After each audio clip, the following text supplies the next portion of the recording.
All right, I wanted to give an update on the state bowl championship games for the CIF Southern section and San Diego section. So just Southern California. As we know, Northern California, they have their own brackets, and then eventually it will end up being next week will be the actual state championship games where NorCal will play Southern California. So really excited, really looking forward to all this. Great football. Again, congratulations to all the teams that are still in this stage of still playing football into the winter season while everyone else plays soccer, basketball, whatever other sports are out there during the winter season.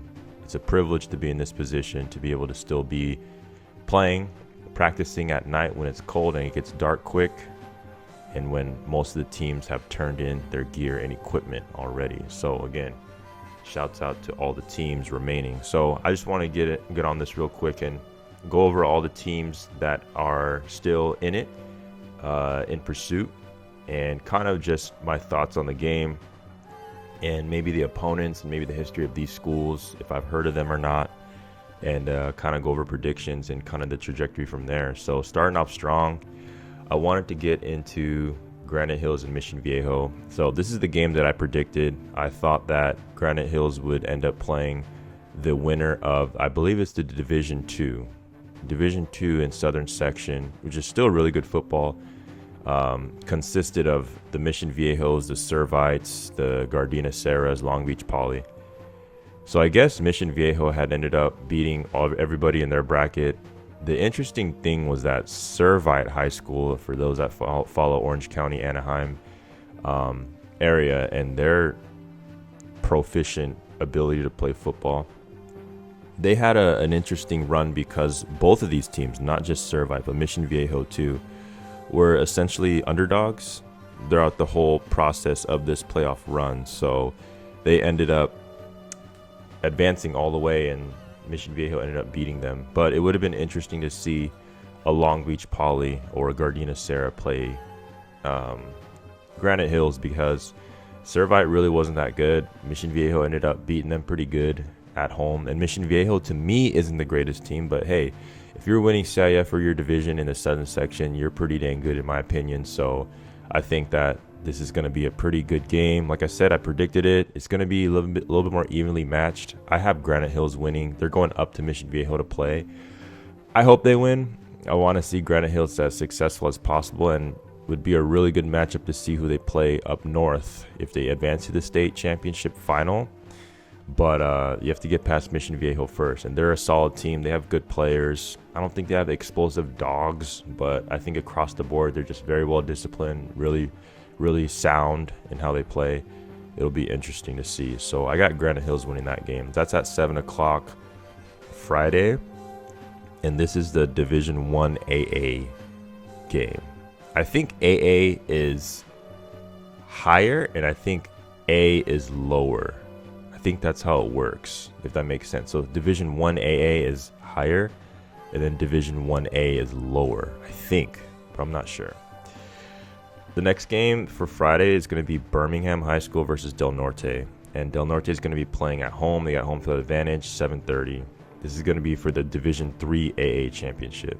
So the only thing that I know about Birmingham is that they played Patrick Henry High School 2 years ago when Patrick Henry had that really good team with O'Sullivan at the helm, and they had a lot of good, I'd say, D1 talents at Patrick Henry at the time that ended up having them make that long run. Birmingham ended up winning that game, and that was played down here in San Diego, but it was a really close game. Birmingham had some dudes on their team. I know they had a Florida commit. They had a couple guys go to big schools, but I didn't really hear about this team, Birmingham, until they ended up playing Henry.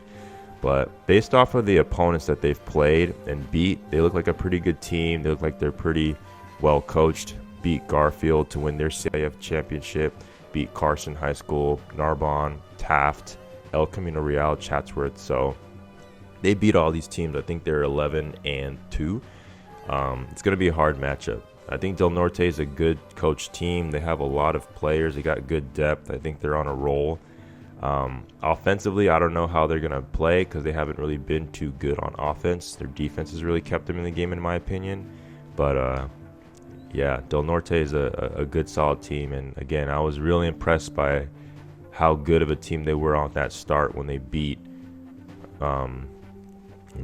Torrey Pines that first week. I was like, okay, this team, you know what I'm saying? You don't beat Torrey Pines High School and for no reason, opening up the year. So I knew that they had a good trajectory. However, again, I think that Birmingham is going to come away with that win when they come down and play Del Norte. They're a great team. They have a lot of good history, like I said, but so does Del Norte. Del Norte had a great year, but I got my money on Birmingham if I was a betting man, so I got them winning the game. Next game, we got Mount McGill versus Mayfair High School. Now, Mayfair, to me, I looked at their schedule because I wasn't too familiar with this team, and I was a little bit concerned when I looked at who they played and how they won their games. So they are 11-3. They ended up winning their conference. They ended up winning their section, rather. But they played a lot of good teams, teams that I'm familiar with. Norwalk High School, Downey High School, La Mirada, Dominguez, Warren. Even though they lost to the bigger schools like Warren and Downey, they were playing them. And playing those teams are a big deal because they are, I think, a couple divisions higher than this Mayfair team. And, like I said, me, and when it comes to teams playing outer conference games that are better than you, it really raises your level of play, and it raises a lot of the kids' level of standard and threshold. So when they play a team that's not as good, they get more confident. That's why I'm afraid, and that's why I'm concerned about Mount McGill. Mount McGill has been playing the teams that they need to play exactly. So I'm not throwing Mount McGill in that same category as an El Capitan, playing teams way worse than they should be playing and getting away with wins and getting confident over it, false confidence. It's a different situation with Mount McGill because they actually needed to play these games based off of their skill level and where they came from, being from Division 4. So this is a Division 3A game. To me, I got Mayfair winning. And I feel like Mayfair might win big. Mount McGill is playing up there at 6 o'clock Saturday. Mount McGill had a great run. They're on the right path to changing the culture. The coaching staff doing some great things over there. I don't know about this game, though, man. I got Mayfair winning big in this one. The next one, St. Monica versus Sweetwater. All these games and all these teams are really good that are, in these Southern Section games. So this is Division 6A. St. Monica's 11-3. Sweetwater 7-6. Now this is a lower division game. Obviously D6. But Sweetwater, to me, had an okay year. Yes, they ended up winning CIF. They won the championship D5. They did what they were supposed to do.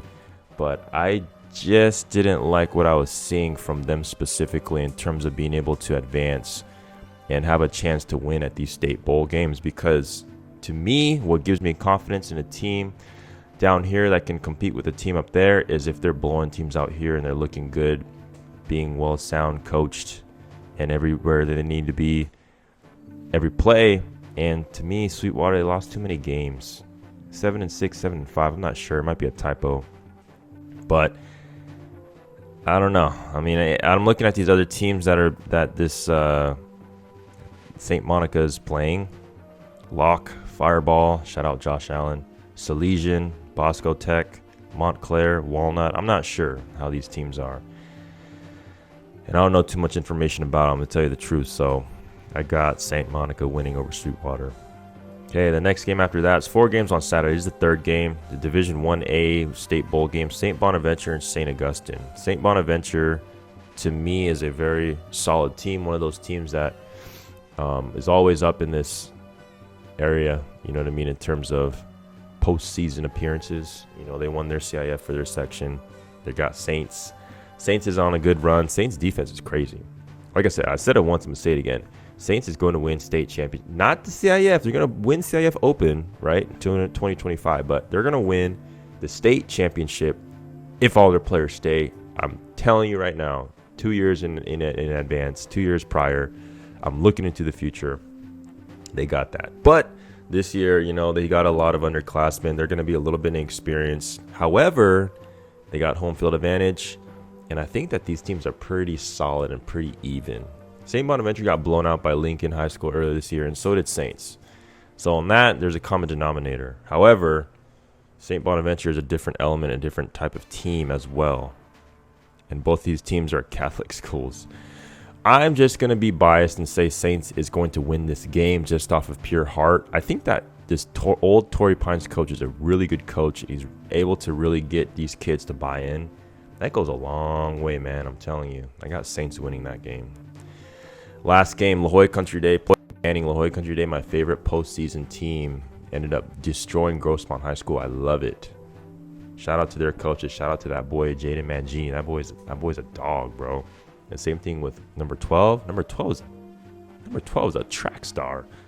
Was it Madden something? I don't know what his name is, but shout out to you, bro. You got some wheels, man. La Jolla Country Day and Banning. La Jolla Country Day traveling up to Banning. This is for the 5A State Bowl tournament game. Banning 8-6, Wilmington, California. I looked at the map and I think that's in like East LA. It looks like this team is a city school, because these are all city teams that this team played. Banning High School. They played Dorsey, Bell, Muir, Palos Verdes, Narbonne, Gardena, San Pedro, Carson, Santee, Cleveland, and Crenshaw. So I think this is a city school. They went 8-6. To me, I believe that these city schools suck. That's just me. It's not like how it was back in the day in the 2000s and whatnot. I don't think that this is a very good team, but at the same time, we're talking about Division 5, Division 4. So it doesn't really say much. So I'm not going to really hold too much weight with that. But it can go either way. Again, I think that La Jolla Country Day has great coaches. I'm just going to judge it based off of that alone, that their coaching can end up beating this team, Banning up there. And I'm just going to leave it at that, man. And they're my favorite team so far in this playoff run. La Jolla Country Day winning. That's all. That's all the games, man. Again, it's the same message I said last week. It's one game at a time. You look forward to your opponent right there. You never look ahead. And you play your heart out, because we know that we're in a privileged position playing in these games. So shout out to all the teams, man. Stay healthy, play hard, focus up. Hey, man. This is, at this point, the opportunity of a lifetime is inevitable, because not everyone's able to make a state championship. So make it happen, man. Peace.